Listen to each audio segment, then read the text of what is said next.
नमस्कार. आस्थाच मराठी रेसिपीमध्ये तुम्हा सर्वांचे मनापासून स्वागत. आज आपण कुरकुरीत असे खारे शेंगदाण्याची रेसिपी बघणार आहोत, जे लहानांपासून तर मोठ्यांपर्यंत सर्वांनाच आवडतात.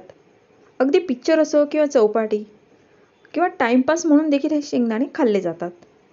तोंडाची चव वाढवणारे आहे. चला तर मग झटपट आपण रेसिपीला सुरुवात करूया. यासाठी इथे मी अर्धा किलो हे मोठे शेंगदाणे घेतलेले आहे.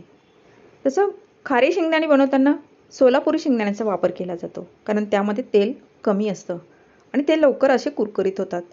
पण आपण इथे सगळ्यांनाच मिळतील असं नाही, तर इथे रेग्युलर आपण शेंगदाणे घेतले आहे, फक्त मोठे घेतलेले आहे. आता यासाठी आपण सर्वप्रथम गॅसवर एक कढई ठेवून घेतली. यात आपण पुरेसं पाणी टाकून घेतलेलं आहे आणि यामध्ये 2 चमचे आपण मीठ टाकून घेतले. पाण्याला छान अशी उकळी येऊन द्यायची आपल्याला. यामध्ये आपल्याला हे शेंगदाणे टाकून घ्यायचे. अगदी 10 ते 12 मिनिटं आपल्याला शेंगदाणे छान असे उकळून घ्यायचे. यामध्ये म्हणजे खूप असे सॉफ्ट असे आपल्याला शेंगदाणे नाही करायचे.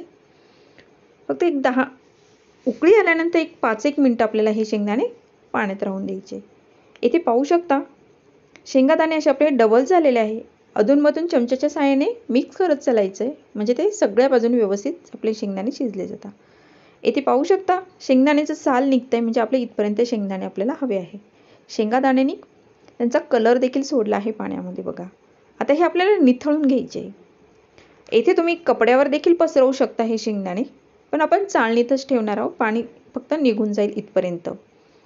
बघा इथे कोरडे झाले आपले हे शेंगदाणे. आता आपल्याला भाजून घ्यायचे आहे.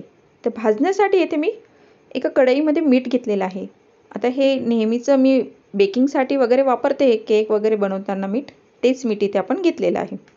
आता मीठ थोडंसं गरम करून घ्यायचं आहे आपल्याला आणि यामध्ये आपण शेंगादाणे, तर सगळे शेंगदाणे एकदम नाही टाकणार आपण. हे 2 बॅचमध्ये आपण हे शेंगदाणे तयार करून घेणार आहोत. तर सुरुवातीला शेंगदाणे टाकल्यानंतर आपले थोडे ओलसर असतात, तर मीठ शेंगदाण्याला लागलं जातं. इथे आपल्याला मंद गॅसवरच आपल्याला शेंगादाणे भाजायचे. खूप जोरात गॅस केला तर शेंगादाणे तर भाजले जातील वरतून, पण आतपर्यंत ते कुरकुरीत होणार नाही. यासाठी हे मंद गॅसवरच आपल्याला शेंगदाणे भाजत राहायचे आहे. फक्त अलटीपलटी करत राहायचे व्यवस्थित आपल्याला हे आतमधून. बघा इथे तुम्ही कलर बघू शकता आणि शेंगादाण्याने मीठ पण देखील सोडलेलं आहे, म्हणजे आपले हे शेंगदाणे मिठापासून वेगळे झाले आहे. अगदी आपल्याला हे शेंगदाणे भाजण्यासाठी एक 15 ते 20 मिनिटं आपल्याला लागतात. मंद गॅसवर भाजले जातात तर. आणि इथे आपण जास्त टाकले म्हणून थोडं वेळ जास्त लागतोय. आता या स्टेजला बघा इथे तुम्ही शेंगदाण्याचा कलर बघू शकता, म्हणजे आपले हे शेंगदाणे छान असे भाजले गेले आणि साल देखील आपले हे शेंगादाण्याचं पूर्ण निघत आहे, म्हणजे आपले शेंगदाणे हे छान असे भाजले. आता इथे आपण झाऱ्याच्या सहाय्याने हे शेंगदाणे बाजूला करून घ्यायचे आपल्याला, म्हणजे शेंगादाणे हे झाऱ्यामध्ये राहतील आणि मीठ हे आपलं पूर्ण खाली गाळलं जाईल.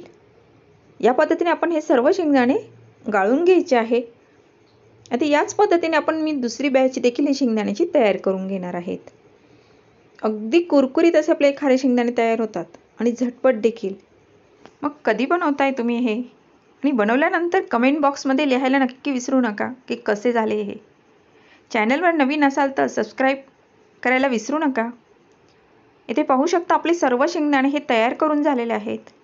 अगदी भट्टीसारखे, कुणी म्हणणार नाही हे घरी केलेले आहे. शेंगादाणे हाताने चोळल्याबरोबर शेंगादाण्यांचं साल बाजूला होतंय. अगदी कुरकुरीत असे आपले शेंगदाणे तयार झालेले आहेत. असे हे कुरकुरीत शेंगदाणे कुणाला आवडत नाही. अहो चित्रपट बघायला बसा किंवा चौपाटी फिरायला, अशा वेळेस टाइमपास म्हणून खारे शेंगदाणे हे हवेच. तर नक्की ट्राय करून बघा. रेसिपी आवडली असेल तर लाईक, शेअर आणि सबस्क्राईब करायला मात्र विसरू नका. पुन्हा भेटू अशाच नवनवीन व पारंपरिक रेसिपीमध्ये. तोपर्यंत बाय बाय.